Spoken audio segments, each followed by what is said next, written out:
Vamos el día de hoy a estudiar, corresponde a nuestra lección número 6 de este discipulado y vamos a hablar acerca de la sanidad divina. El jueves pasado se estuvo hablando acerca de la salvación por fe y la salvación por la gracia de Dios. Hoy vamos a hablar de la sanidad divina como un fundamento de la fe cristiana y como un fundamento que toma fuerza en el hecho de que Jesucristo vino a restaurar todas las cosas, no solamente a darnos vida espiritual, sino también a darnos vida física y a llevarse las enfermedades y los dolores de nuestro cuerpo físico.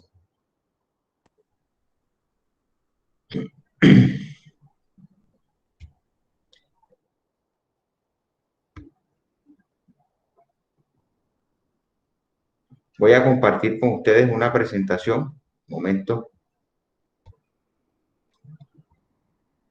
Ahí está. Creo que ya podemos visualizar la presentación. Correcto, ya la vemos. Ok.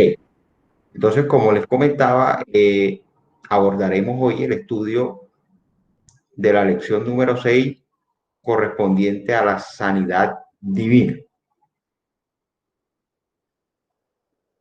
Cuando hablamos de sanidad divina, tenemos que mencionar que la sanidad divina no es otra cosa que la restauración o recuperación de nuestro cuerpo físico al entrar en contacto con el poder de Dios. Nuestro cuerpo físico tiene la capacidad, porque así se la ha dado Dios, de regenerarse y de restaurarse a sí mismo frente a ciertas enfermedades y frente a ciertas heridas. Como todos sabemos, nuestro cuerpo tiene un sistema inmunológico que combate todos aquellos virus que quieren entrar a nuestro organismo. Es un sistema de autoprotección que tiene nuestro cuerpo. De igual manera, nuestro tejido, nuestra piel, también tiene un sistema que le permite cicatrizar y autorregenerarse.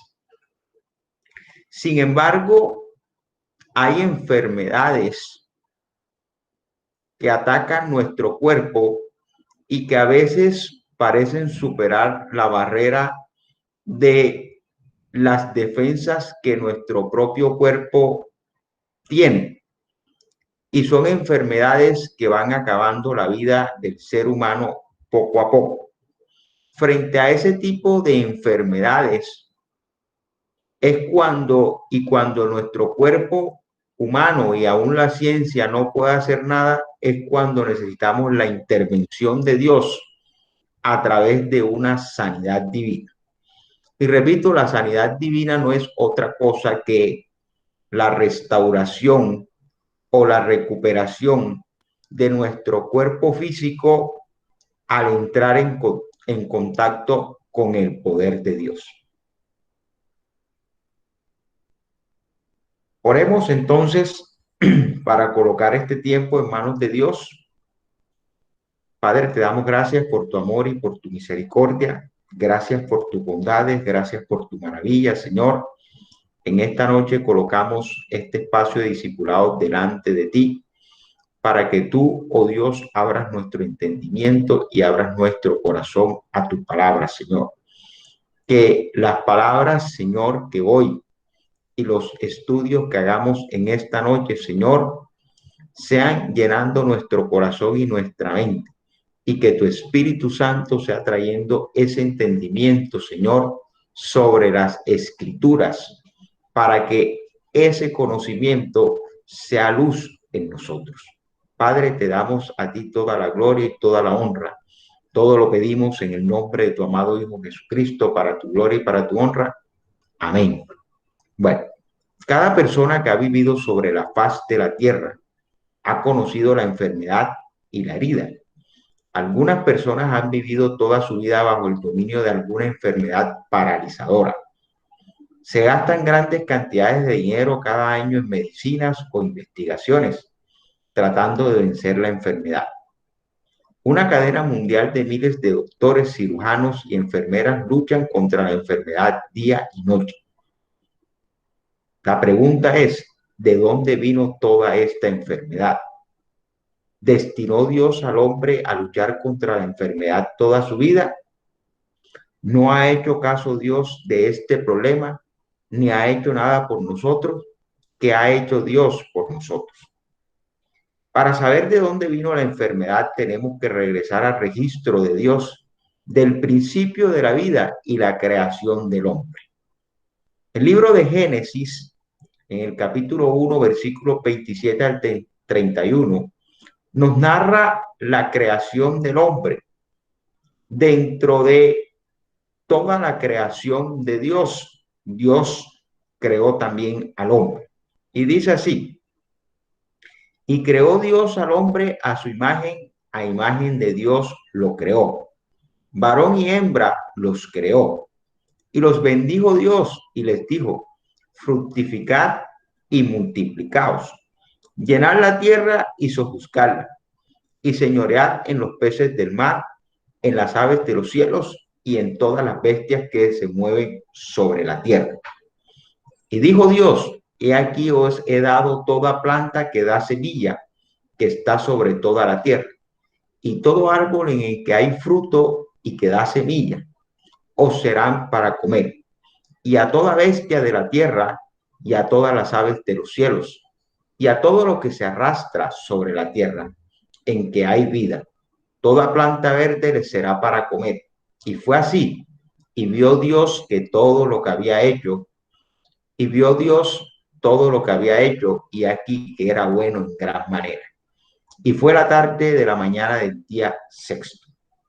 En estos versículos que tenemos aquí, que acabamos de leer, quiero resaltar dos aspectos importantes. El primero de ellos es que cuando Dios creó al hombre, dice el versículo número 28, y los bendijo Dios. Cuando Dios creó a Adán y a Eva, Dios no envió sobre ellos maldición, ni enfermedad, ni dolor, ni herida, sino que Dios los bendijo. La palabra bendición quiere decir es que Dios les concedió por su gracia toda clase de bienestar.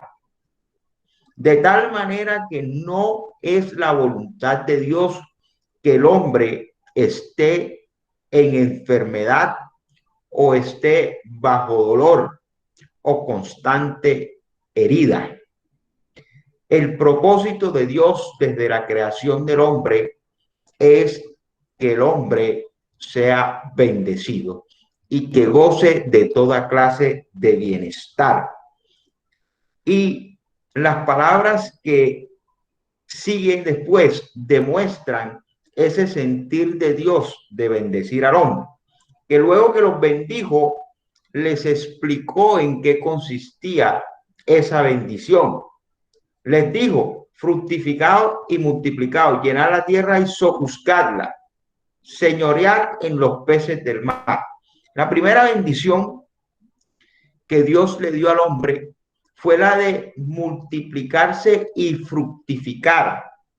Es decir, Dios puso en las manos del hombre la capacidad de multiplicar y reproducir, de dar, así como Dios es dador de vida, de tomar esa vida y reproducirla. Luego le dijo: sojuzgad la tierra. Le dio potestades de señorío sobre la tierra. Y luego le concedió el señorío sobre los peces del mar, sobre las aves de los cielos, sobre toda bestia que se mueve en la tierra. No solamente le dio el dominio y la potestad para señorear el mundo animal, sino también que le dio dominio y potestad para señorearse sobre el mundo vegetal, porque le dijo, he aquí os he dado toda planta que da semilla, que está sobre toda la tierra, y todo árbol en que hay fruto y que da semilla os serán para comer. Entonces no solamente le dio potestad sobre el mundo animal, sobre toda bestia que hay en la tierra y sobre todas las aves del aire, y sobre todos los peces del mar, sino que también sobre el mundo animal, sobre toda planta que da semilla y sobre todo árbol que da fruto. Y luego que Dios lo bendice, dice el versículo 31, y vio Dios todo lo que había hecho, y aquí que era bueno en gran manera. Entonces Dios examinó todo lo que había hecho en esos 6 días de la creación y llegó a una conclusión. Todo lo que Dios hizo era bueno en gran manera. Es decir, allí no había enfermedad, allí no había dolor, allí no había herida.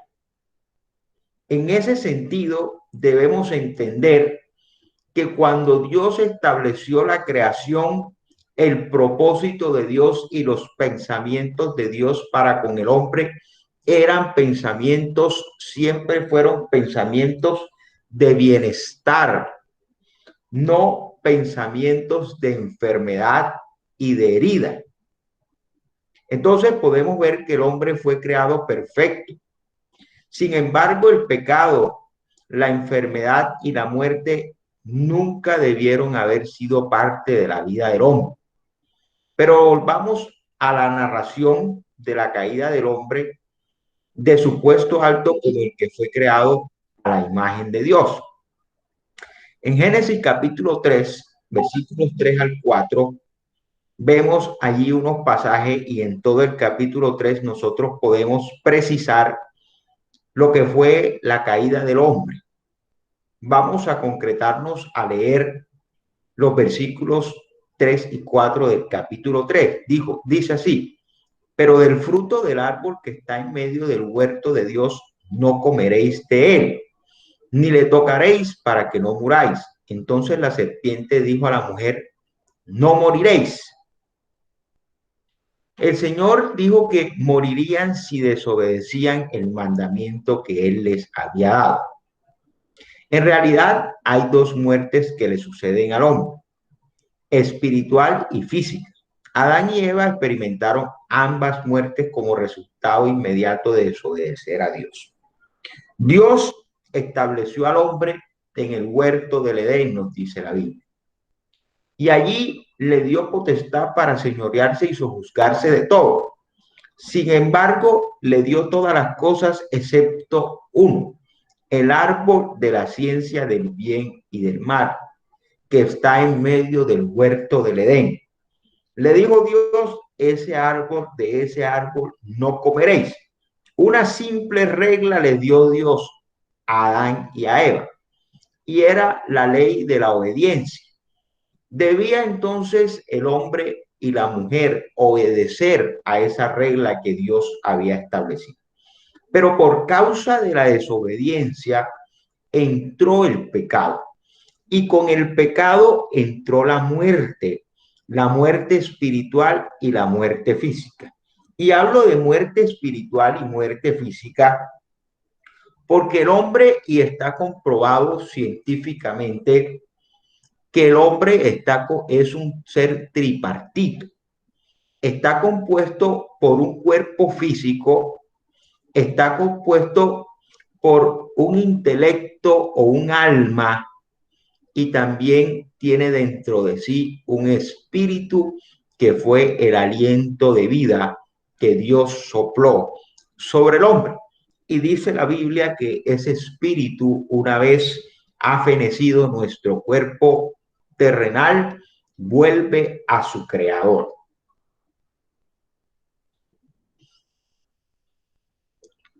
Luego de que Adán y Eva pecan, nosotros podemos ver que en la narración de Génesis capítulo 3, ellos procuran esconderse de Dios. Y Dios sale a buscarlo por el huerto y comienza a llamar a Adán. Y dice, Adán, Adán, ¿dónde estás? Pero Adán y Eva se esconden de la presencia de Dios. Cuando finalmente Dios los encuentra, ellos le dicen, tuvimos temor de ti porque estamos desnudos. Y Dios le responde, ¿y quién le dijo o les hizo saber que estaban desnudos? ¿Acaso comieron del árbol de la ciencia del bien y mal, del cual les dije, no comeréis?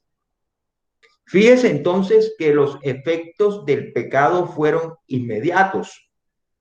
La muerte espiritual sobrevino a Adán y a Eva inmediatamente al romperse su relación con Dios y de repente tuvieron miedo de Dios.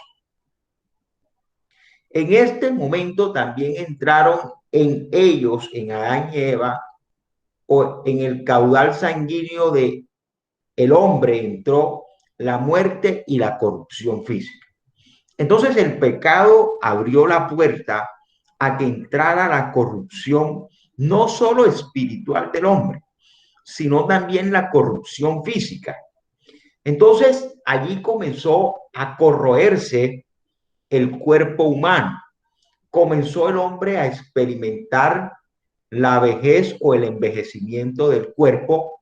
Comenzó el hombre a experimentar enfermedades y afecciones físicas por causa del pecado. Originalmente el hombre fue creado para vivir siempre en santidad. La palabra santidad, no vaya usted a pensar que normalmente cuando usted le hablan de santo, usted se imagina una persona que está inmóvil y que nadie lo toca, ni que él toca nada y que está como en una burbuja. No, la palabra santidad viene del verbo kadosh en griego, que significa apartado para un propósito. El hombre que vive en santidad es el hombre que ha tomado la decisión de apartarse del pecado, de apartarse de lo que sabe que no agrada a Dios. Entonces, vivir una vida en santidad no es que usted viva una vida levitando del plano tierra. No, es por el contrario, vivir una vida muy con los pies en la tierra y entendiendo, como dijo el apóstol Pablo, que todo me es lícito, mas no todo me conviene. Entonces, una persona que vive en santidad es una persona que ha entendido que tiene libertad para hacer todas las cosas, porque Dios le ha dotado de un libre albedrío, pero que a la vez tiene el entendimiento de qué es lo que le conviene y qué es lo que no le conviene, de tal manera que puede conducir su vida por una senda segura y encaminar su vida a lo que es productivo, a lo que es provechoso, a lo que es edificante, a lo que es piadoso y a lo que agrada a Dios, apartándose así de lo que es destructivo, de lo que es dañino, de lo que es degenerativo y de lo que lleva a la muerte. Entonces, usted no tiene que librar realmente una batalla en contra de o una batalla para no conducir ese camino. No, el simple hecho de usted tomar decisiones diariamente, de hacer lo correcto, le van guiando por la senda de la santidad. En cada decisión que usted toma, de hablar la verdad y no decir mentiras, por ejemplo, de ser honesto y no robar, D, ser fiel y no ser infiel. En cada decisión de esas que usted va tomando un camino y va llevando su vida por un camino que es diametralmente opuesto al camino del pecado. Entonces, vivir en santidad significa tomar decisiones diariamente en virtud de un conocimiento que viene generado por el entendimiento de la palabra de Dios y que nos lleva a entender que nosotros hemos sido creados para vivir bajo la bendición de Dios y que esa bendición de Dios se materializa en nosotros en la medida en que nosotros somos obedientes a su palabra. Porque Dios bendijo en el huerto del Edén a Adán y a Eva. Dice Génesis que Dios, luego que los creó, los bendijo, pero luego también les dio una ley que debían obedecer. Y por causa de la desobediencia, ellos perdieron la bendición de Dios. Entró el pecado y llegó la muerte física y la muerte espiritual. Pero hoy nosotros tenemos la oportunidad en Cristo de elegir el camino de la santidad, de elegir el camino de la obediencia a los principios, leyes, preceptos y estatutos establecidos por Dios para que se manifieste en nosotros la bendición de Dios.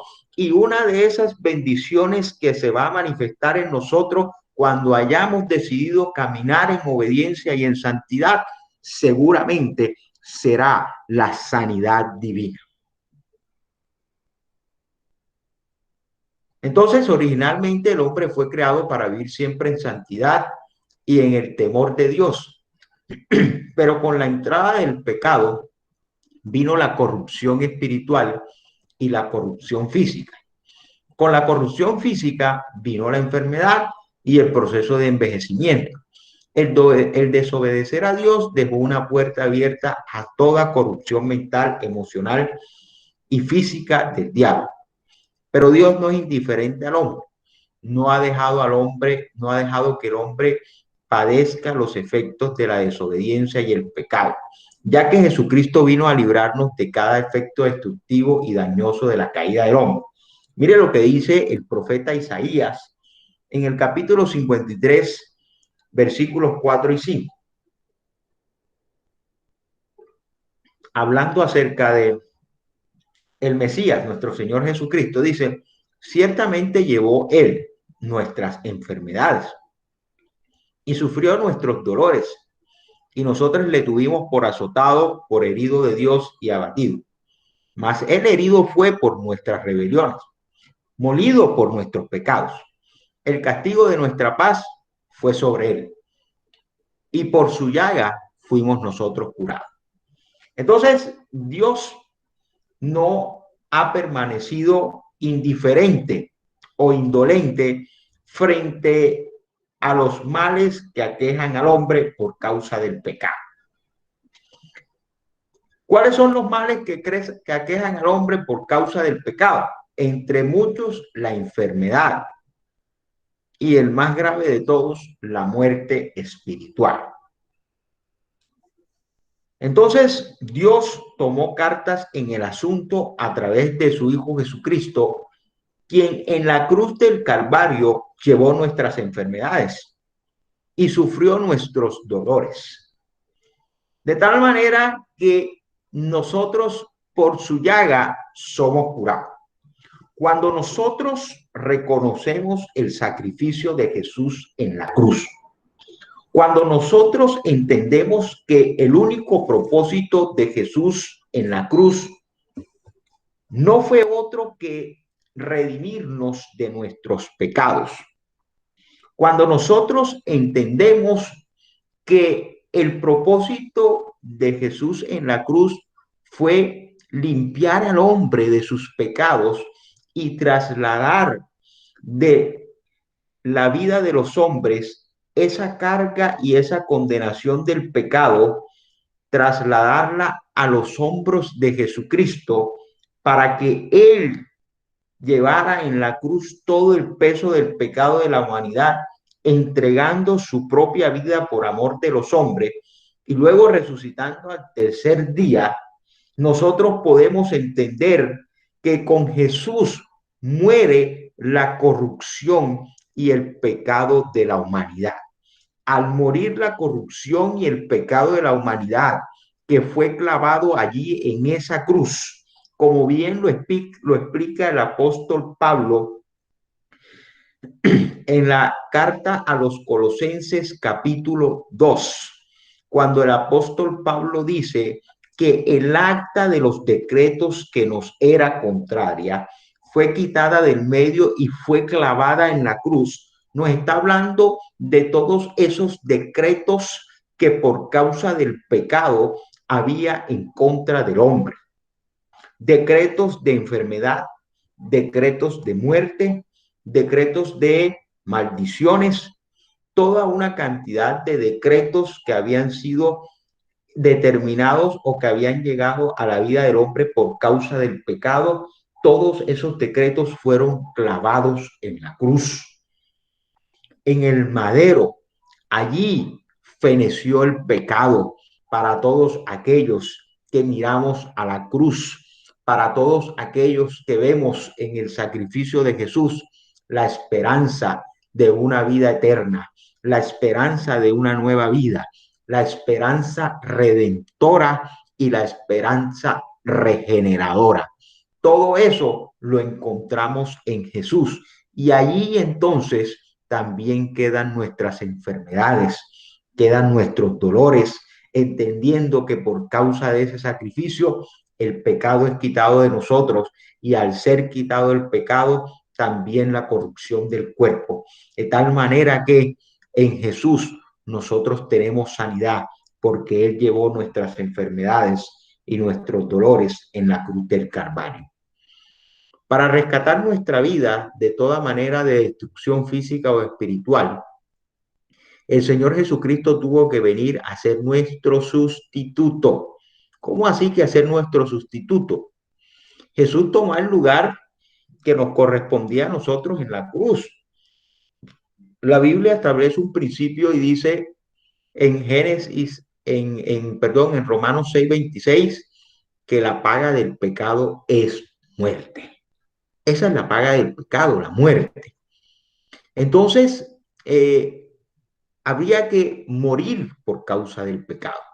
Y aquel que no tenía pecado alguno, en quien no se halló falta ni pecado alguno, ocupó nuestro lugar y se ofreció a sí mismo como un sacrificio vivo a Dios para hacer expiación y para que a través de su sacrificio nosotros obtuviésemos el perdón. De tal manera que si la paga del pecado es muerte, sigue diciendo el apóstol Pablo, la dádiva de Dios es vida eterna en Cristo Jesús. Fue nuestro sustituto y tomó sobre sí mismo todos los pecados y sufrimientos de la humanidad. Este fue el precio de nuestra libertad. Dios es un Dios justo y por lo tanto no excusaría nuestros pecados. Pero al contrario, él mismo sufrió y murió para pagar el castigo completo. El libro de los Salmos, el Salmo 103, versículos 1 al 5, nos dice lo siguiente. Bendice alma mía Jehová y bendiga todo mi ser su santo nombre. Bendice alma mía Jehová y no olvides ninguno de sus beneficios. Él es quien perdona todas tus iniquidades, el que sana todas tus dolencias, el que rescata del hoyo tu vida, el que te corona de favores y misericordias, el que sacia de bien tu boca, de modo que te rejuvenezcas como el águila. Mire qué bonito este salmo. Mire qué hermosa estas palabras del salmista cuando dice, Él es el que sana todas tus dolencias. Y luego dice, el que sacia de bien tu boca, de modo que te rejuvenezcas como el águila. Es que una vez usted ha encontrado o ha hecho contacto con la sanidad divina, su cuerpo va a ser restaurado y rejuvenecido. No hay nada que acabe más el cuerpo de una persona o el físico de una persona que la enfermedad. Una persona que ha padecido los embates de una enfermedad por años, que ha padecido el sufrimiento de una enfermedad por años, que ha sido esclavizada por el dolor y por la herida, es una persona que se ha desgastado físicamente, es una persona cuyas fuerzas han menguado, cuyo cuerpo físico se ve deslucido. De tal manera que no hay nada que acabe más físicamente una persona que la enfermedad y el dolor. Pero mire que el Señor dice aquí, el salmista dice aquí que Dios sana todas nuestras dolencias y nos rejuvenece como el águila. Es que cuando Dios opera una sanidad, la sanidad de Dios es una sanidad integral. Dios cuando opera una sanidad en una persona, no solamente sana su cuerpo físico, sana su alma también, sus sentimientos, porque hay enfermedades que vienen por causa de los malos sentimientos. Hay enfermedades que vienen por causa de nuestro corazón inclinado hacia lo malo. Hay personas que han perturbado su mente a tal punto que han llegado a trastornarse psicológicamente por guardar sentimientos de rencor, de ira, de repudio hacia ciertas personas. Ese sentimiento ha crecido tanto en esas personas que esas personas llega un momento en que llegan a descontrolarse incluso psicológicamente, emocionalmente se descontrolan por causa de ese sentimiento. Basta ver una persona que ha guardado rencor a otro. Cuando se encuentra con esa persona que es objeto de ese odio y de ese rencor, usted puede ver cómo físicamente su rostro se descompone, cómo físicamente esa persona comienza a descomponerse y comienza a sentir esa rabia e incluso comienza hasta a sudar y reacciona de maneras inapropiadas. Comienza usted de pronto a escuchar que esa persona utiliza un lenguaje no es el adecuado o que no es común verla, o que esa persona se sale de sus casillas cuando ve a esa persona y comienza a gritar y comienza a injuriar y usted puede creer que esa persona se ha salido de sus casillas o se ha salido de la ropa a tal punto que usted puede pensar que no está en su sano juicio. Entonces, las enfermedades también pueden ser padecidas por una persona a causa de sentimientos, de tal manera que cuando Dios opera una sanidad divina, cuando Dios opera una sanidad en el hombre, la sanidad es integral. Dios solamente no toca el cuerpo, Dios toca el alma y toca el espíritu. Porque es que cuando el hombre pecó, no solamente entró la corrupción a su cuerpo físico, entró la corrupción a su alma y entró la corrupción a su espíritu.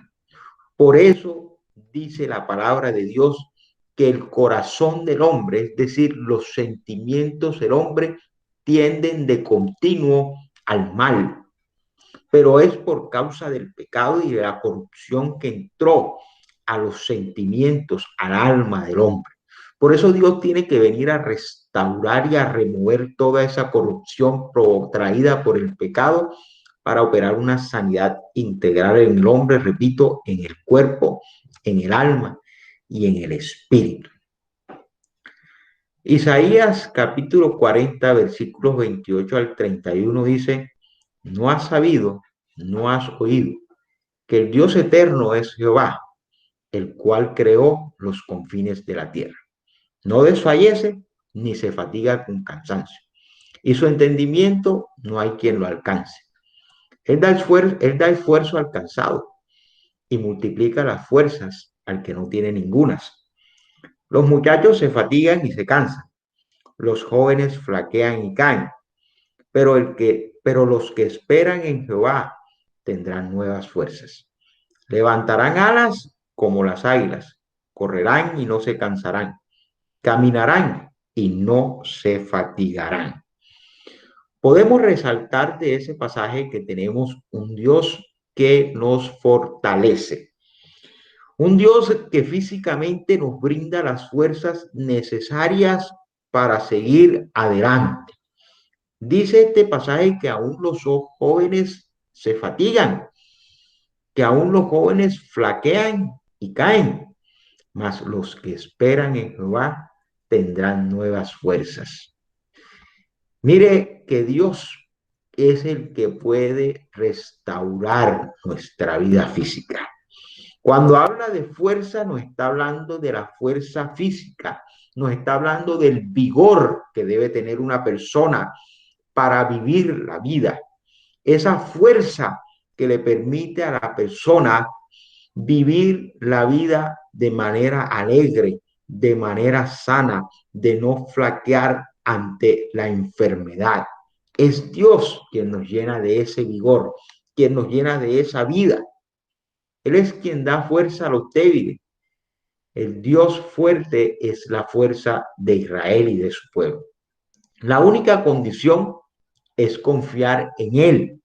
Dice, los que confían en Jehová tendrán nuevas fuerzas. No pongamos nuestra confianza en el hombre. No pongamos nuestra confianza en la ciencia médica. En estos días donde nosotros vivimos, tiempos donde la humanidad está siendo precisamente azotada por una pandemia denominada el COVID-19, vemos que son muchas las personas que viven atemorizadas.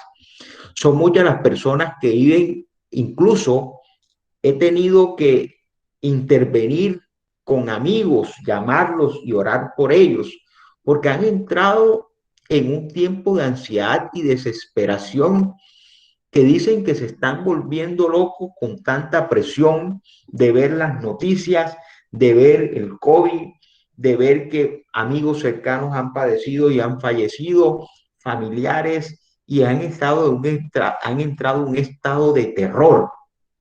Pero ese estado de terror es porque se abre la puerta de la desesperanza, se abre la puerta de la duda. Mas los que confían en Jehová, dice la Escritura, tendrán nuevas fuerzas. Bendice, alma mía, Jehová, y no olvides ninguno de sus beneficios. Él es quien perdona todas tus iniquidades y el que sana todas tus dolencias. Dios es nuestro sanador. En Jesús tenemos sanidad. Jesús llevó nuestras enfermedades y nuestros dolores en la cruz del Calvario. La puerta del pecado, los efectos del pecado, la corrupción del cuerpo físico fue clavada en la cruz del Calvario. Nosotros hemos sido libertados. Nosotros debemos confiar de que Dios nos mantendrá a salvo de toda enfermedad. No desfallezca nuestra esperanza, no desfallezca nuestra fe. Entendamos y creamos en el Dios que nos ha dicho que Él es fiel y Él es poderoso para guardarnos y para sanarnos de todo mal. Si usted en el día de hoy está padeciendo una enfermedad, entre en contacto con el poder divino. Busque acercarse a Dios para que a través del toque de Dios usted pueda ser sano.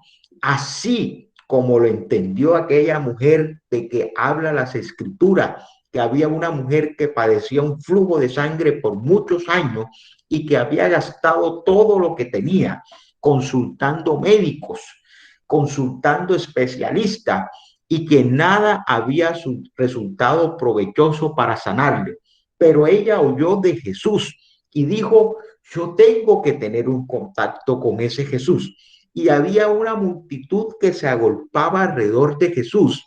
Y aquella mujer dentro de sí dijo, si yo tan solo tocare el borde de su manto, seré sana. Ella sabía que al entrar en contacto con el poder de Jesús, podría ser sana y podría ser restaurada y libertada de la esclavitud de la enfermedad. Y así lo hizo, así se dispuso y emprendió su cometido. Allí fue detrás de su salvación, sin que nada ni nadie la detuviera, sin importar que sus fuerzas habían sido muy pocas por causa de la enfermedad. Se abrió paso en medio de la multitud y allí como pudo extendió su mano y tocó el borde del manto del sanador. Y al entrar en contacto, inmediatamente surgió en ella y se produjo en ella la sanidad divina. No importa los obstáculos que usted tenga hoy para acercarse a Dios. Esos obstáculos pueden ser muchos. Puede ser el obstáculo del tiempo, puede ser el obstáculo de las barreras culturales, puede ser el obstáculo de la familia, puede ser el obstáculo de los amigos, puede ser el obstáculo del qué dirán, de la vergüenza, del temor. De pronto usted siente vergüenza por lo que ha sido su vida de pecado. Déjeme decirle que todos hemos pecado. No hay ninguno aquí libre de pecado. Como dijo Jesús en aquella ocasión cuando aquella mujer fue sorprendida en pecado, el que esté libre de pecado, que tire la primera piedra. De tal manera que no importa cuál haya sido tu pecado, amigo, el Señor te espera con brazos abiertos. Extiende tu mano como aquella mujer del flujo de sangre. Extiende tus brazos espirituales. Abre los brazos de tu alma y de tu espíritu y abraza al Señor y el sanador, que Él con un solo toque podrá sanar tu alma, tu espíritu y podrá sanar tu cuerpo físico. La única condición, repito, es confiar en Él. El Evangelio de Marcos, capítulo 6, versículos 53 al 56 nos dice, terminada la travesía, vinieron a tierra de Genezaret y ahí arribaron a la orilla. Y saliendo ellos de la barca, enseguida la gente le conoció. Y recorriendo toda la tierra de alrededor, comenzaron a traer todas las partes enfermos en lechos, a donde oían que estaba, y donde quiera que entraba, en aldeas, ciudades o campos, ponían en las calles a los que estaban enfermos y le rogaban que les dejase tocar siquiera el borde de su mano. Y todos los que le tocaban quedaban sanos. Todos los que le tocaban quedaban sanos. Dispón hoy, amigo que me estás escuchando, hermano que me estás escuchando, dispón en tu corazón tocar al Maestro, entrar en contacto con el poder divino de Dios para que experimentes una sanidad en tu vida. Hechos capítulo 3, versículos 6 al 8 nos dice, mas Pedro dijo, no tengo plata ni oro, pero lo que tengo te doy. En el nombre de Jesucristo de Nazaret, levántate y anda. Y tomándole por la mano derecha, le levantó y al momento se le afirmaron los pies y tobillos, y saltaba y se puso en pie y anduvo, y entró con ellos en el templo andando y saltando y alabando a Dios. Era la hora de la oración y el apóstol Pedro se dirigía al templo para orar. Y allí en la puerta del templo había un mendigo pidiendo limosna, pero estaba lisiado de una pierna y no podía caminar. Y aquel mendigo, dice la escritura, que extendió su mano para pedir una limosna al apóstol Pedro. Y el apóstol Pedro le respondió esto, no tengo plata ni oro, pero lo que tengo te doy. En el nombre de Jesucristo de Nazaret, levántate y anda. Y tomándole por la mano derecha, le levantó y al momento se le afirmaron los pies y tobillos. Mire, este hombre Este hombre que había estado condenado a esa enfermedad y a vivir arrastrado pidiendo limosna, de repente se encontró con Pedro, una persona que portaba el poder de Dios y a través de quien fluía el poder divino. Y Pedro le dice, no tengo plata ni oro para darte, pero tengo algo que es mucho más importante y mucho más enriquecedor que el oro y la plata. El poder divino dice, de lo que tengo te doy. Y lo tomó por la mano derecha y le levantó. Al instante sus pies fueron afirmados y aquel hombre entró al templo junto con ellos, andando, saltando y alabando a Dios. Mire que Dios es un Dios sanador. Dios es un Dios de misericordia. No es un Dios indolente que no se conduele de los enfermos, de las personas que están en dolor, de las personas que padecen enfermedades y sufrimiento. En Marcos capítulo 16, versículos 17 y 18 dice, y estas señales seguirán a los que creen. En mi nombre echarán fuera demonios, hablarán nuevas lenguas, tomarán en las manos serpientes y si bebieren cosa mortífera no les hará daño. Sobre los enfermos pondrán sus manos y sanarán. En este pasaje, Jesús está completando su obra redentora y está restaurando todas las cosas. Dice, estas señales seguirán.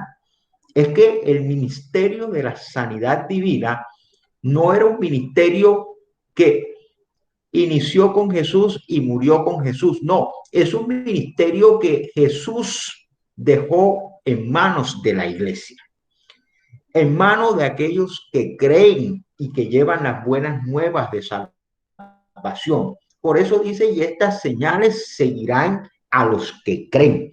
¿A los que creen en quién? ¿A los que creen en qué? A los que creen en las buenas nuevas de salvación, en el evangelio de Jesucristo. Y dice, en mi nombre echarán fuera demonios, hablarán nuevas lenguas, tomarán en las manos serpientes y si bebieren cosa mortífera no les hará daño. Sobre los enfermos pondrán sus manos y sanarán. Dios puede operar sanidad en la vida de una persona de muchas maneras. Sin embargo, Dios ha señalado que hay una forma de transmitir el poder divino a los enfermos y es mediante la imposición de manos. Por eso el apóstol Pablo, a quien se le atribuye, la mayoría de estudiosos le atribuyen la autoría del libro de Hebreos, en el capítulo 6, versículos 1 y 2 del libro de Hebreos, el apóstol Pablo habla de los rudimentos o de los fundamentos de la doctrina cristiana y menciona cuáles son los rudimentos y los fundamentos de la doctrina cristiana. Habla del perdón de los pecados, de las obras muertas, de la resurrección, del juicio eterno, pero llama la atención que una de las doctrinas fundamentales que menciona el libro de los Hebreos es la imposición de manos, como una doctrina fundamental, porque es que la imposición de manos fue una institución, algo que instituyó el Señor para, a través de la imposición de manos, poder desatar el poder de Dios en la vida de las personas.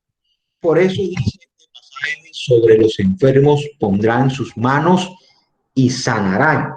Hay un pasaje muy espectacular en Marcos. Usted tome nota allí para que luego lo lee, en su casa lo puede leer. Marcos capítulo 3, versículo 10. Dice que Jesús tocaba a las personas o las personas tocaban a Jesús. Y todas las personas que tocaban a Jesús o que Jesús tocaba, dice, caían como muertos. Caían como muertos. Mucho se ha debatido en la vida sobre si es cierto o no que cuando se hace imposición de manos sobre una persona, que la persona cae, que unos dicen que eso es teatro, que eso es puro show. Lo cierto es que cuando se manifiesta el poder de Dios, Dios puede operar de manera multiforme, de muchas formas. Algunos, como aquel cojo, puede comenzar a andar y puede comenzar a saltar. Otros pueden comenzar a danzar. Otros pueden comenzar a alabar el nombre de Dios. Otros pueden caer postrados delante de su presencia. Otros pueden ser quebrantados y romper en llantos. Y otros pueden caer como muertos, como dice Marcos capítulo 3, versículo 10. Pero es la multiforme gracia de Dios, que Dios opera como quiere en cada uno de nosotros. El ministerio de Cristo continúa en su iglesia. La Biblia prueba que los milagros no eran solamente para el ministerio de Cristo, sino para la iglesia también. El ministerio de la sanidad de los enfermos tenía claramente la intención de ser parte de la iglesia del Nuevo Testamento.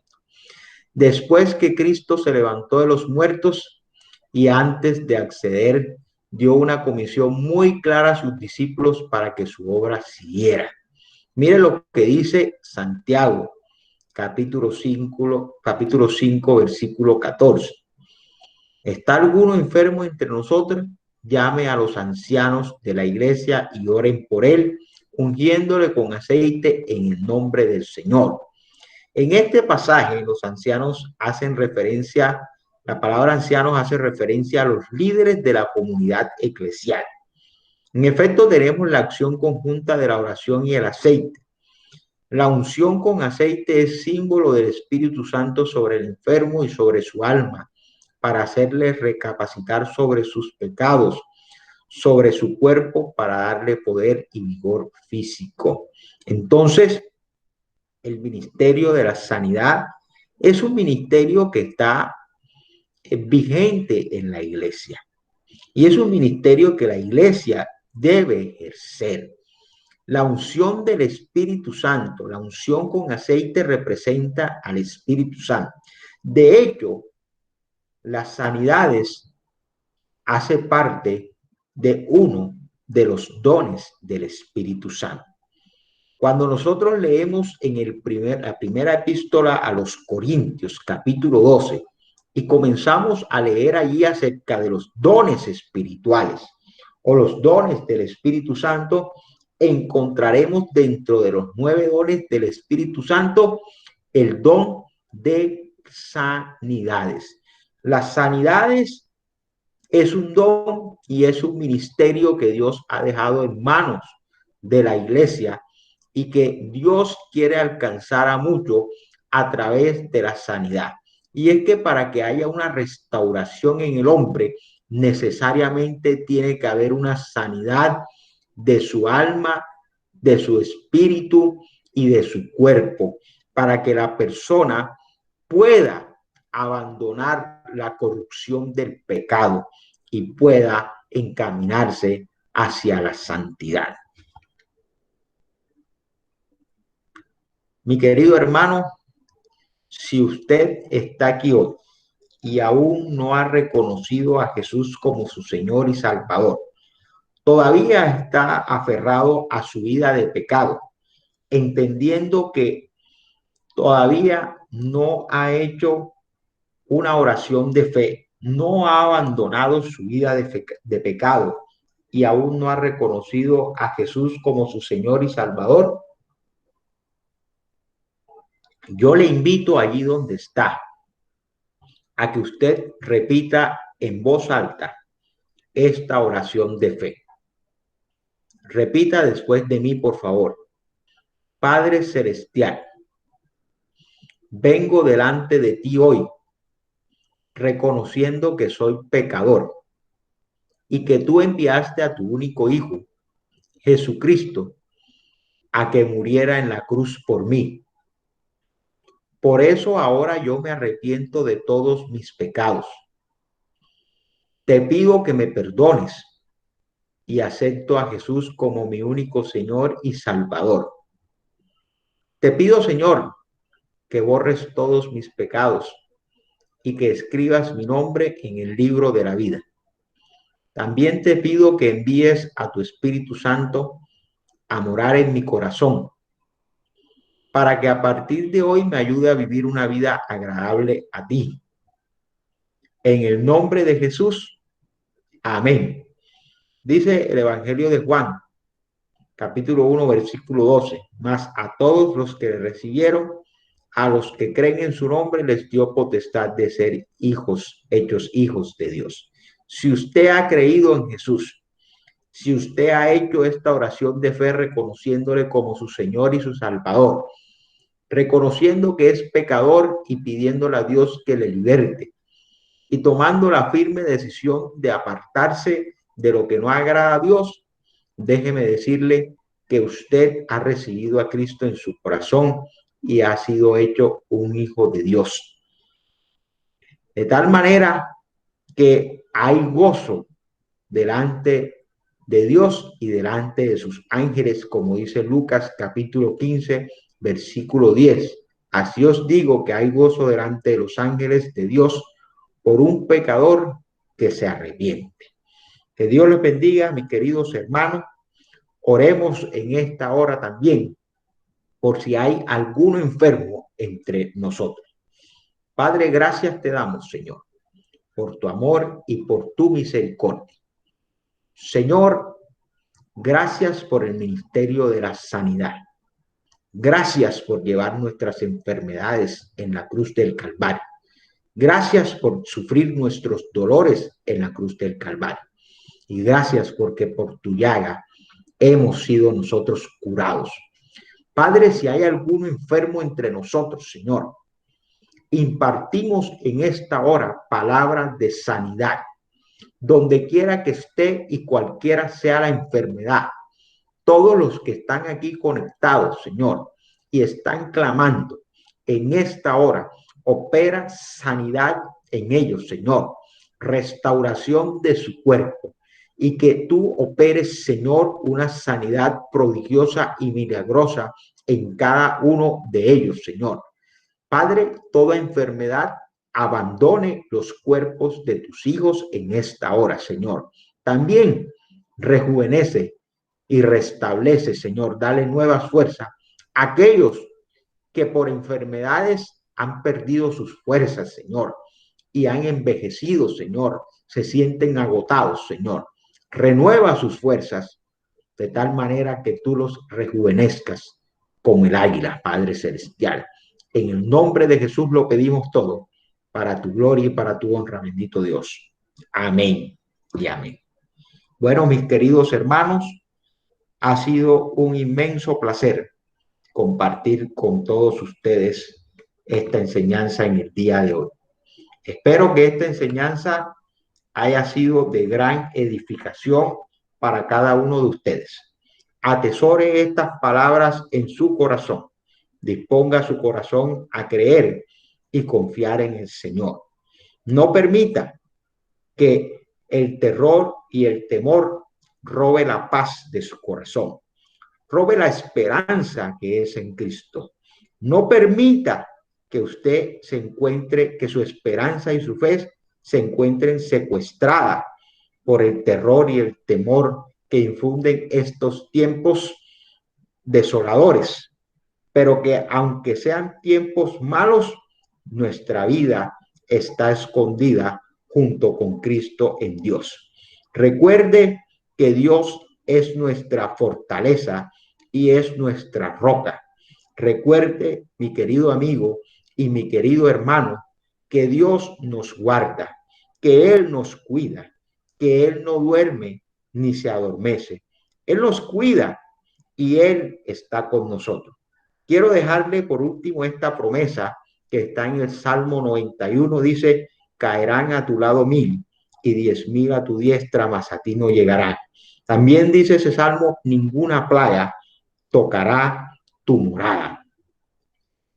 Levántese y acuéstese cada día con esa palabra de bendición. Ninguna plaga tocará mi morada. Caerán a mi lado 1000 y 10,000 a mi diestra, mas a mí no llegará. Mas a mí no llegará. Dios le bendiga.